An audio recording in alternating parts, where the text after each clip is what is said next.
सबसे पहला तो अपने साथियों के साथ, समाजवादियों के साथ मिलना बैठना, संगठन के साथ, पूर्व विधायक जी, हमारे संगठन के सभी साथी, जिलाध्यक्ष जी, पूरी टीम, उपाध्यक्ष जी, इन सबको मिलकर के यूथ की टीम को इकट्ठा करके सरकार के कामों के एनालिसिस करना, उसको किस तरीके से हमें काउंटर करना है, किस तरीके से बेरोजगारी का मुद्दा है, क्राइम का मुद्दा है, करप्शन का मुद्दा है, कोरोना का मुद्दा है, किस तरह क्राइम अगेंस्ट वुमेन है, क्राइम अगेंस्ट एल्डरली है, हर जिले में निर्भया जैसा एक केस डेवलप हो रहा है, करप्शन हर चरम सीमा पे पहुंच गया, हर चौराहे पे पुलिस परेशान कर रही है लोगों को। इन सारे मुद्दों को लेकर के किस तरह लोगों के बीच जाना है, उसकी चर्चा हुई, एक उसकी मीटिंग्स हुई है। उसके साथ ही साथ एक दूसरा जो महत्वपूर्ण काम हम लोगों ने आज किया है, वो आज से ठीक 50 दिन पहले आपके ही शहर में एक हम लोगों ने घोषणा की थी कि हम लोग जो निर्णय पुराना था, घोषणा उस दिन आपके शहर की हुई थी कि हर उत्तर प्रदेश के हर जिले में भगवान परशुराम का एक मंदिर बनाएंगे और 108 फीट की एक अलग बड़ी प्रतिमा जो कि कांस्य की होगी वो अलग लगाएंगे, वो लखनऊ में लगाएंगे। 50 दिन पहले मैं श्रावस्ती आया था, उस दिन हमने घोषणा की थी कि बहुत जल्दी श्रावस्ती जिले में एक मंदिर हम भगवान का बनाएंगे। आज मुझे कहते खुशी है कि 50 दिन के अंदर अंदर शारदीय नवरात्रि के पावन पर्व में, शुभ दिनों के मौके पर हम लोगों ने जो एक पांडवों के जमाने का स्थापित प्राचीन भगवान शिव का मंदिर था, जहां देवी का रूप स्वरूप, गणेश भगवान का स्वरूप, बजरंगबली का ऑलरेडी था, वहां पर एक हम लोगों ने नया भगवान परशुराम का मंदिर स्थापित किया है। आज उसकी पहली पूजा अर्चना और पहली आरती करने का मुझे सौभाग्य प्राप्त हुआ। ये एक मकसद था आने का, ये हम लोगों का एक सौभाग्य है और आज इस मकसद को हम लोग लेकर के लोगों के बीच में लोगों का बहुत प्यार मिल रहा है। बाकी भी जो सरकार की चर्चा है वो चर्चा भी हुई और मुझे विश्वास है जितनी नाराजगी लोगों में सरकार के प्रति देखने को मिल रही है, मुझे विश्वास है कि जल्दी ही बड़ा बदलाव उत्तर प्रदेश करने जा रहे हैं। उत्तर प्रदेश के और अन्य जिलों में कब तक भगवान की प्रतिमा स्थापित होगी? हम लोगों ने 1000 दिन का टारगेट रखा है कि 1000 दिन के अंदर अंदर उत्तर प्रदेश के हर जिले में एक मंदिर बनेगा, लगेगा, उस पर प्रतिमा स्थापित होगी, जहां पूजा अर्चना और प्रार्थना का एक वो बनेगा जिससे श्रद्धालु अपनी भाव भावना के हिसाब से भगवान का पूजा कर सके, प्रार्थना कर सके। पहले तो मैं ये कह दूं कि सबकी हो रही, ऐसा नहीं सिर्फ ब्राह्मण की हो रही, हर वर्ग की, हर समाज की, हर धर्म, हर क्षेत्र, हर व्यापार, हर क्षेत्र से जुड़े लोगों की हो रही, उसमें लोगों में आक्रोश है। लेकिन हाँ, जहां तक आपने ब्राह्मण का सवाल पूछा, निश्चित रूप से ब्राह्मण आज आंदोलित है, आक्रोशित है, उत्तेजित है, वो अपने आप को अपमानित महसूस कर रहा है, तिरस्कृत महसूस कर रहा है। उसको ये महसूस हो रहा है कि मेरे खिलाफ जानबूझ करके शायद सरकार को जो करना चाहिए वो नहीं कर रही है, अत्याचार कर रही है, अन्याय कर रही है। जिस लेवल का सपोर्ट उसको न्यायोचित कार्य के लिए, न्यायोचित प्रक्रिया में जिस तरीके का थाने पे उसकी सुनवाई होनी चाहिए, उसको सुनवाई तहसील पे होनी चाहिए, जिला मुख्यालयों पर होनी चाहिए, विधायक और मंत्रियों के आने चाहिए, भारतीय जनता पार्टी के जिला नेतृत्व पे, मुख्यालयों के नेतृत्व पे, विधायकों के दरवाजे पर होनी चाहिए, वो उसको सम्मान जानबूझ के नहीं मिल रहा है। ऐसा उसकी भावना डेवलप हो रही है और हर वर्ग को ये भावना डेवलप हो रही है। अन्य राजनीतिक पार्टियों से जुड़े ब्राह्मणों से आप कुछ कहना चाहेंगे?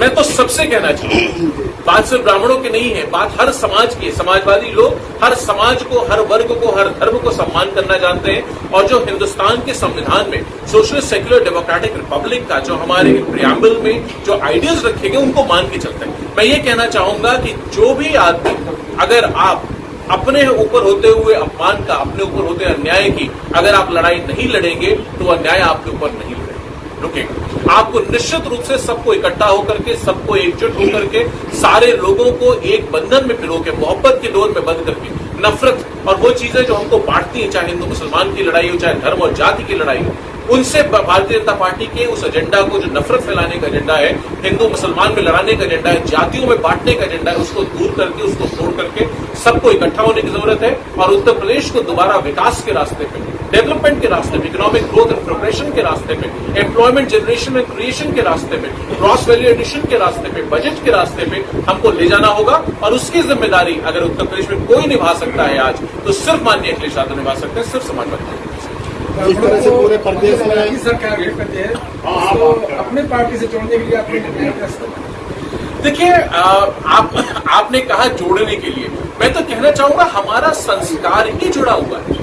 हमारे समाजवादी पार्टी की जो विचारधारा है वो सर्वे भवन्तु सुखिनः सर्वे सन्तु निरामया की विचारधारा, सबको साथ लेके समानता में लेके चलने की बात है। और जोड़ना तो तब पहली बार होगा जब पहले नहीं थे। हमारा तो संस्कार है, आप उठा के देखिए, चाहे ब्रजभूषण तिवारी जी की बात हो, चाहे जनेश्वर मिश्र जी की बात हो, चाहे किसी बहुत सारे नाम हो और आप उस सिलसिले में ले सकते हैं। तो वो तो हमारा विचार है, हमारा संस्कार है। वो लोग हैं जो समाजवादी पार्टी के फाउंडर्स के साथ के माननीय नेताजी के साथ के लोग हैं, जिन्होंने समाजवादी विचारधारा को, समाजवादी विचार को और समाजवादी पार्टी को, तीनों को सींचा है। और हमारा संस्कार है लगातार, ब्राह्मण तो हमारा जड़ में है और निश्चित रूप से हमेशा साथ रहा है, आगे भी साथ रहेगा। मंत्री जी, संगठन और विधानसभा के टिकटों में भागीदारी की जाएगी? बिल्कुल निश्चित की जाएगी, क्यों नहीं होगा। जब अगर आप प्यार कर रहे हो, समाजवादी पार्टी के राष्ट्रीय अध्यक्ष जी आपको चाहते हैं, प्यार करते हैं, हम लोग उसका उदाहरण है। प्रोफेसर अभिषेक मिश्रा का राजनीति से कोई लेना देना नहीं था। मेरे घर परिवार में किसी ने राजनीति नहीं की, कभी खानदान में राजनीति की किसी ने। और हम लोगों को IIM अहमदाबाद की नौकरी छुड़वा करके हम लोग बहुत बड़ी कुर्बानी देके मेरा आपके यहाँ काम कर रहा हूँ। लंदन अमेरिका का नौकरी छोड़ के काम कर रहा हूँ आपके, और उसको ला करके लखनऊ जैसी प्रेस्टिजियस सीट से टिकट देना, लड़ाना, जिताना। और मेरे चुनाव में बहुत मदद की राष्ट्रीय अध्यक्ष ने, खुद इतनी मीटिंगें दी मुझको, और हम लोगों को कैबिनेट मंत्री तक बनाया। आज भी राष्ट्रीय सचिव है, प्रवक्ता है। तो पार्टी सम्मान करना सबको जानती है, और अभिषेक मिश्रा स्वयं उसका कर। मंत्री जी, जिस तरह से भाजपा सरकार के द्वारा अखिलेश यादव जी के कराए गए कामों का नाम बदला गया है, या फिर दूसरे शब्दों में कहें तो मौजूदा समय में जिस तरह से अपराध खत्म करने के नाम पर लोगों को निशाना बनाया जा रहा है, तो इसमें कहा जा रहा है कि ज्यादा से ज्यादा वो लोग समाजवादी पार्टी से जुड़े हुए होते हैं। इस पे आप देखिए, भारतीय जनता पार्टी की सच्चाई ये है, असलियत ये है, उनका चाल चरित्र और चेहरा ये है कि वो लोगों को सिर्फ लड़ा करके, धर्म के नाम पे बांट करके, जातियों के नाम पे तोड़ करके, समाज में एक फ्रिक्शन पैदा करके, लोगों में आपस में नफरत का भाव पैदा करके चुनाव जीतना चाहता है। और जिस तरीके का आज जितना काम समाजवादियों ने किया था, चाहे एक्सप्रेसवे की बात हो, चाहे मेट्रो की बात हो, चाहे बेरोजगारी भत्ता की बात हो, चाहे लैपटॉप बांटने की बात हो, चाहे किसान के बिजली का बिल कम करने की बात हो, किसान का इरिगेशन मुक्त करने की बात हो, नौजवानों को रोजगार देने की बात हो, नौजवानों के सम्मान में काम करने की बात हो, बेटी और बच्चियों के लिए काम करने की बात हो, 1090 की बात हो, 102, 108 एम्बुलेंस की बात हो, पुलिस को मजबूत करने की बात हो, नई MBBS की सीट क्रिएट, उन सबको, सब चीज पे, क्षेत्रों पर अगर आप काम देखेंगे तो समाजवादियों ने किया। बहराइच में आने वाली आपकी जो मेन सड़क है वो समाजवादियों की दी हुई है, जो पुल है वो समाजवादियों के दिए, जो सब स्टेशन है वो समाजवादियों का दिया हुआ है। और मैं आपसे कहना चाहूंगा, आप क्यों सवाल नहीं पूछते भाजपा वालों से? क्यों? मैं आज कहता हूं आपसे कि आप मान के देखो कि एक यूनिवर्सिटी की स्थापना श्रावस्ती में होनी चाहिए, क्यों नहीं हो सकती? आज लिटरेसी के रेट में आज भी one of the lowest literacy rate में उत्तर प्रदेश में खड़ा, ग्रॉस वैल्यू एडिशन में one of the lowest rate में, GSDP one of the lowest rate में है श्रावस्ती। इन सब में हमको काम करना होगा। क्या कर रही है भारतीय जनता पार्टी सरकार? सब कुछ तो दे दिया आपने, double engine, triple engine, 4 engine, quanta, penta, जितने इंजन है सारे इंजन तो है आज उनके पास। अब क्या बचा उनके पास? लेकिन आप मुझे बता दो, 7 साल में भारतीय जनता पार्टी की भारत सरकार ने कोई एक काम आपके जिले में किया हो? या 4 साल की 4 बजट हो गए, 5वां बजट आने माननीय योगी आदित्यनाथ जी का, उसके बाद तो माननीय अखिलेश यादव बजट प्रस्तुत करेंगे। तो इस बजट में आपको 4 बजट में कुछ भी मिला हो यहाँ पर जो कि बीजेपी की सरकार ने आपको दिया? आपके विधायक क्या कर रहे हैं? आपके सांसद क्या कर रहे हैं? क्यों नहीं कर रहे?